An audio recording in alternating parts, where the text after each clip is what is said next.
अस्सलाम वालेकुम, मैं हूं शाहिद हुसैन। उम्मीद करता हूं आप सब खैरियत से होंगे। इस वीडियो में 3-4 ख़बरें आपके साथ जो कि इंतहाई अहमियत की हामिल हैं, वो आपके साथ शेयर करनी है। एक तो ये है कि अपनों के ख़िलाफ़ अपने मैदान में उतार दिए गए हैं, यानी कि कल पीपल्स पार्टी ज्वाइन की और आज एमक्यूएम के साबिक़ जो एक इंतहाई अहम रहनुमा थे, वो एमक्यूएम के ख़िलाफ़ मैदान में उनको उतार दिया गया है। ख्वाजा जो है वो सुहेल मंसूर साहब की बात कर रहा हूँ। उनके हवाले से एक बड़ी और अहम ख़बर है, वो आपके सामने रखूँगा। इसके अलावा रज़ा हारून से मुताल्लिक़ भी एक अहम ख़बर आ रही है, वो वापस आ रहे हैं और किस सियासी जमात को ज्वाइन करेंगे, उस हवाले से कुछ अपडेट्स हैं वो आपके सामने रखेंगे। और इसके साथ साथ साबिक़ वज़ीर दाखिला शेख रशीद साहब मुश्किल में फंस चुके हैं। 2-3 दिन पहले इस तरह एहसास हो रहा था, महसूस हो रहा था, बल्कि लग रहा था कि उनकी मुश्किलात कम होने वाली हैं, लेकिन अब ऐसा लग रहा है कि मुश्किलात अब कम नहीं बल्कि मुश्किलात उनकी मज़ीद बढ़ने वाली हैं। तो उसकी तफ़सीलात भी आपके सामने रखेंगे। चूँकि हमने मुसलसल आपको वीडियोज़ में बताया है कि एमक्यूएम की सियासत से मुताल्लिक़, क्योंकि अब एमक्यूएम के साथ कुछ लोगों ने वादे भी किए हैं कि उनको जो उनकी खोई हुई साख है, चाहे वो सूबाई सतह पर हो या वफाकी सतह पर, वो वापस लौटाई जाएगी। और वो ना सिर्फ वापस लौटाई जाएगी बल्कि उनको एक अहम तरीन उनकी जो नशिस्तें हैं ज़िमनी इंतखाबात में, चूँकि 9 हलकों में होनी है, तो उस हवाले से उनको कुछ ज़राइत इस बात का दावा करते हैं कि उनको यकीन दिलाया गया है कि 5-6 सीटें तो पक्की हैं जब भी ज़िमनी इंतखाबात होंगे। बाहर तारीख तय है। अब बाकायदा तौर पर एमक्यूएम पाकिस्तान और इसके अलावा पीपल्स पार्टी और दीगर सियासी जमातों की तरफ से कागजात नामजदगी जमा कराने का सिलसिला शुरू हो गया है।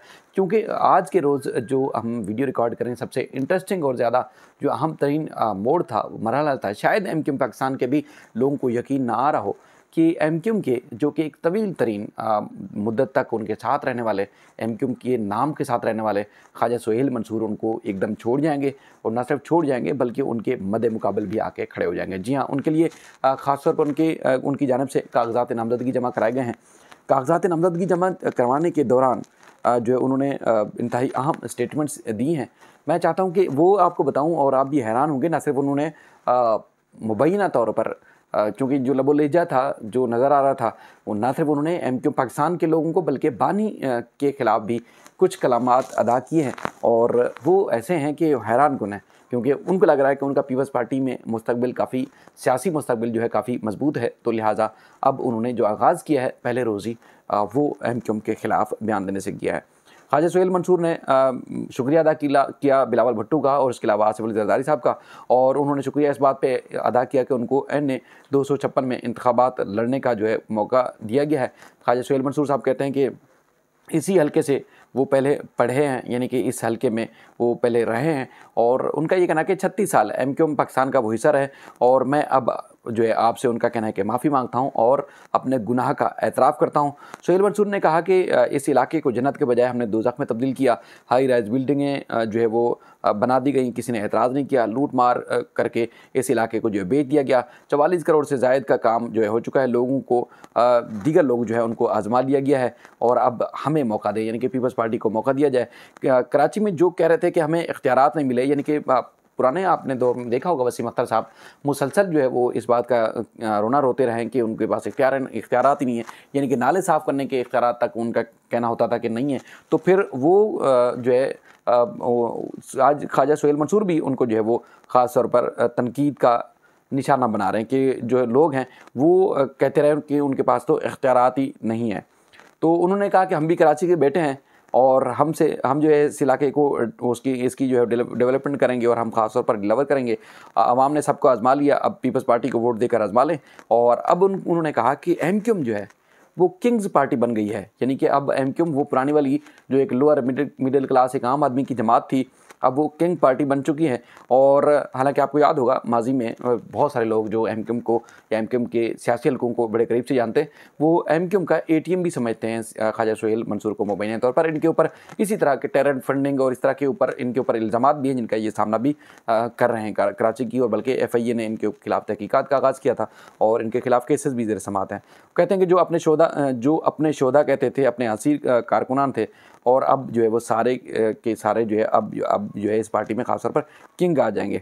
तो उन्होंने कहा कि 239 जो है ने उसमें वो इंतखाबात जीते हैं। अब इसके तमाम फार्म जो है मेरे पास हैं।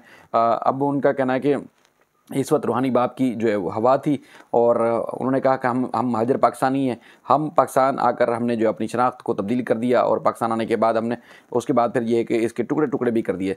तो मेरे किरदार को जो है उनका कहना है कि सब जानते हैं, कराची में नारा लगता था कि हमारे पास इख्तियारात नहीं हैं। अब मेरे ख़िलाफ़ जो है राब्ता कमेटी में जो है वो लोग आए, मेरे राब्ता कमेटी से बल्कि इख्तलाफात हुए और किंग्स पार्टी में यही वजह है कि चेहरे वही जो दोबारा जो चेहरे हैं वो दोबारा वापस आएंगे और अगर आप इक़्तिदार में बैठकर डिलीवर नहीं कर सकते तो फिर इक़्तिदार को छोड़ देना चाहिए।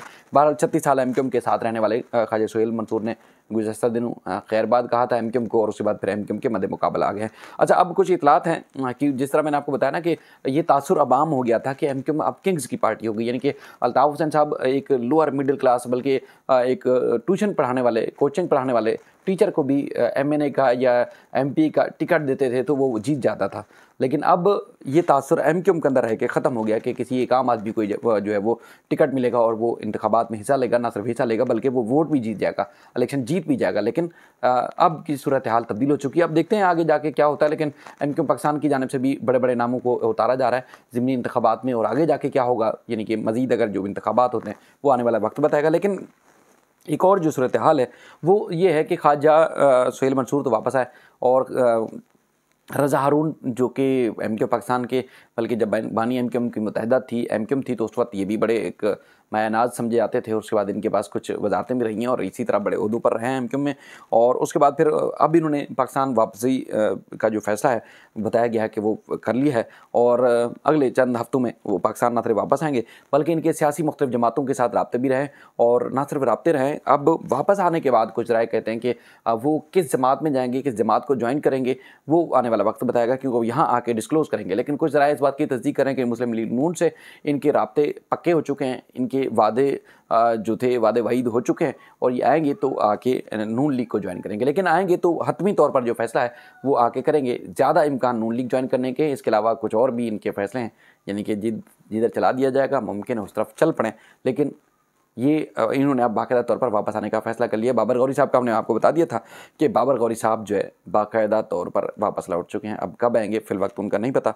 अब ये भी एक अदालतों का एक निज़ाम का आप खुद अंदाज़ा लगाएं कि एक दफ़ा हिफाजती ज़मानत ली और अपने ज़ाती काम निपटाए चले गए, उसके बाद फिर कुछ हिरासत में लिया गया था लेकिन उसके बाद फिर वापस चले गए थे। उसके बाद फिर दूसरी दफ़ा हिफाजती ज़मानत ली और दूसरी दफ़ा हिफाजती ज़मानत लेने के बाद हालांकि जो एहतसाब अदालत है वहाँ से बाबर गौरी साहब जो है इश्तिहारी करार दिए जा चुके हैं। इसके अलावा दीगर भी मुकदमात हैं लेकिन उन मुतल्लिक़ा अदालतों में पेश नहीं हुए और वापस चले गए और उनको वापस जाने दिया गया। तो बहरहाल जनाब शेख रशीद साहब के हवाले से बात करते हैं। अब शेख रशीद फंस चुके हैं। आज बाकायदा तौर पर जुडिशल मजिस्ट्रेट जो हैं उमर शब्बीर साहब उन्होंने 7 सफ़हात पर मुश्तमिल तहरीर हुक्मनामा जारी किया है। ज़मानत की दरख्वास्त उनकी मुस्तरद की थी चूँकि उन्होंने गिरफ़्तारी के बाद यानी कि बाद गिरफ़्तारी की ज़मानत जो उन्होंने फ़ाइल की थी और आसिफ ज़रदारी पर इमरान खान के मुबैना आसिफ ज़रदारी की जानिब से जो मुबैना तौर पर इल्ज़ाम था कि इमरान खान के ऊपर हमला करेंगे, उस हवाले से इनके ऊपर जो है केस है। अदालत ने शेख रशीद की जानिब से जो इल्ज़ामात हैं उनको बार बार दोहराने को जो है वो कहा है कि ये ज़मानत खारिज की जा रही है क्योंकि शेख रशीद गिरफ़्तारी के बाद भी यानी कि बार बार जब उनको अदालत में पेश किया जा रहा था तो तब भी वो इसी किस्म के जो उनके इल्ज़ामात थे वो बार बार दोहरा रहे थे। तो अदालत अपने फ़ैसले में कहती है कि ये मुल्ज़िम की तरफ से जो जुर्म को बार बार तकरार का जो केस है और ये बार बार दोहरा रहे हैं और मुल्ज़िम को अगर ज़मानत दी जाती है तो जुर्म दोहराने का ख़तरा है। अदालत को बताया गया कि शेख रशीद ने पोली क्लिनिक में तौहीन आमेज़ ज़बान इस्तेमाल की। शेख रशीद ने वज़ीर ख़ारजा बिलावल भुट्टो के ख़िलाफ़ जो है तौहीन आमेज़ ज़बान इस्तेमाल की।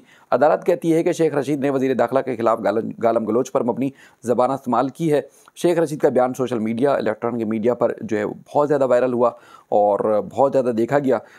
शेख रशीद के इन बयानात को अगर नज़रअंदाज जो है नहीं किया जा सकता, अगर कर दिया जाएगा तो और ज़्यादा ख़तरा है। तो अदालत कहती है कि बिलावल भुट्टो इसी जमात से हैं जिससे मुतल्लिक़ आसिफ ज़रदारी पर जो है इल्ज़ामात आयद किए गए। शेख रशीद अगर दौरान हिरासत ऐसे बयानात दे सकते हैं तो ज़मानत मिलने के बाद भी ऐसे ही बयानात दे सकते हैं। और अदालत ने एक केस है तारिक बशीर केस के तनाजुर में कहा कि शेख रशीद की ज़मानत देने की रियायत जो है इनको नहीं दी जा सकती, और अदालत ने इनकी जो दरख्वास्त ज़मानत थी वो मुस्तरद की है और कहा है कि इनकी ज़मानत को मंजूर नहीं किया जा सकता। यानी कि अब इस फैसले के ख़िलाफ़ अगले फोरम पर जाएंगे और अगले फोरम से ही मुमकिन तौर पर इनको ज़मानत मिल सके। लेकिन ये है कि जैसे आज़म सवाती के ख़िलाफ़ शहबाज गिल या दीगर जो सियासी रहनुमात हैं, उनके ऊपर जो इल्ज़ामात थे वो उस दौरान यानी कि जब कस्टडी में थे उस दौरान उन्होंने कोई अपने स्टेटमेंट ना दोबारा दोहराए और ना ही बार बार स्टेटमेंट दिए। लेकिन शेख रशीद साहब मुसलसल अपने बयानात को दोहरा रहे थे, तो अदालत कहती है कि अब ये बाहर जाएंगे तो मज़ीद इस तरह का जो इश्तिआल फैल सकता है, तो लिहाजा इनको ज़मानत नहीं दी जा सकती। आने वाले दिनों में मज़ीद भी जो भी इस सिलसिले में अपडेट्स होंगी आपके सामने रखेंगे। अपना ख्याल रखिएगा। अल्लाह हाफ़िज़।